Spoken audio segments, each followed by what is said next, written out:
What up, Long Beach? Welcome back to GazetteSports.com and the Press Telegram. It's Mike. And JJ, and this video is brought to you by Naples Rib Company, the perfect place to cater your team's next event. We're also joined by Matt Simon today. Matt, welcome.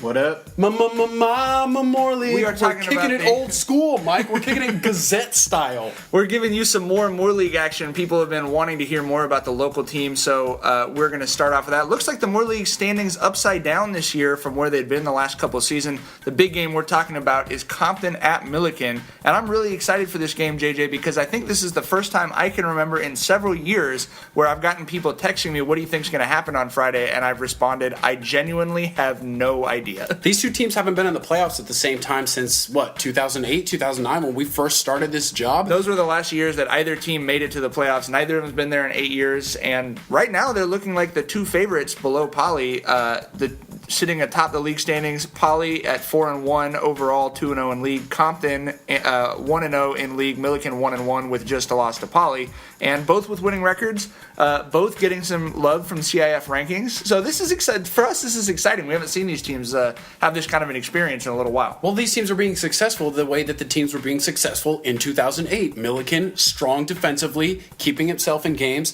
got some playmakers. Compton, scissor. Well, all they're doing is scissor blocking over there. They are running that double wing.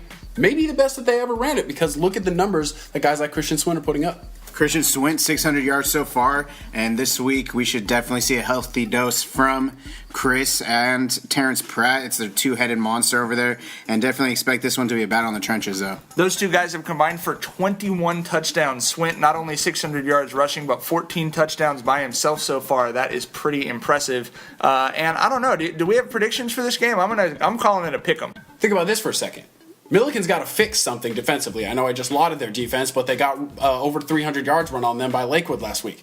That's what Compton does. So, Justin Utupo played in More League, has played Compton before, has had to defend the double wing before, and we are really going to see if he can get that Millikan defense to play assignment football, which is always one of the most difficult things to do at the lower levels. It absolutely is. I also got a hot tip from Millikan that Kirk Diego, former Rams coach, has actually sent over some materials. He's now coaching at Valley Christian, but he's trying to help Utupo figure out scheme-wise how you kind of defend that double wing, which I think will help him. Moving down the line, one of the weirder games that I think the Southern section will have anywhere in SoCal this week is going to be Wilson visiting Jordan. I believe that's homecoming for Jordan, but the winless Panthers are also going to have a new coach after the midseason firing of John Kane to start this week. We've never covered a team where the head football coach has been fired in the middle of the year, so I think that's going to be kind of a unique thing to see how that goes. From having been on campus a little bit, seems like the vibe of the team is very positive. I think they're very happy with interim coach Larry Hewlin stepping in. But for Wilson, this is a Wilson team that is going to be licking its wounds a little bit after a bad 56-0 loss to the Jackrabbits last week, and I think they will be eager to come in and kind of make a statement as well. Wilson Jordan, always the craziest game in the More League. This is the first time JJ's not covering Wilson Jordan in quite some time, because it has been like coaches have been bugged, illegal surveillance, like there's been all kinds of weird stuff. Think about it this way.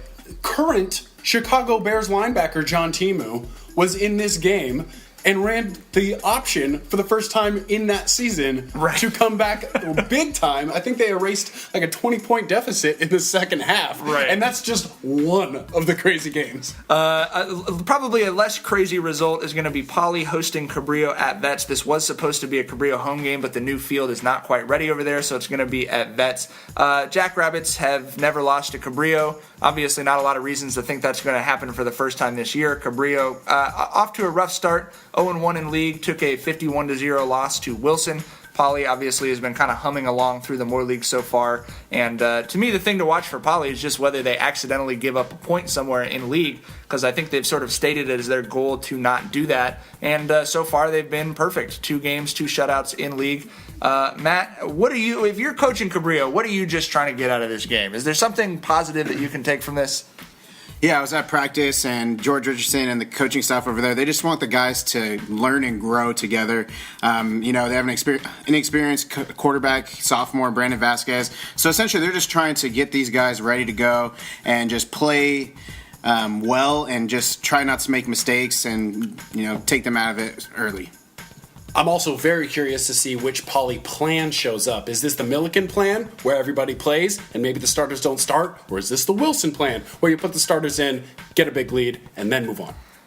Great question. We will all find out the answers to all of that stuff we talked about on Friday. Obviously, if you want to know what happened in those games, follow us on Twitter at PT Gazette Sports, and be sure to check out our Facebook. Leave a comment on what you think is going to happen on Friday, and of course, come back late that night and Saturday morning for coverage of everything local sports. Thanks as always to all of our sponsors, including Papalucci's, a great place to eat on 2nd Street. Yep, as Mike said, this is your home for local sports. It always has been, it always will be.